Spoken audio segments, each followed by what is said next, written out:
హ్మ్.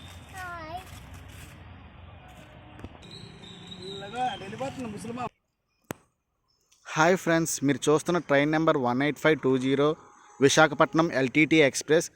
ఇది LTT Lokmanya Tilak terminus నుంచి విశాఖపట్నం జంక్షన్ వస్తుంది. ఈ వీడియో మీకు నచ్చితే please like, share and subscribe my channel. Thank you for watching.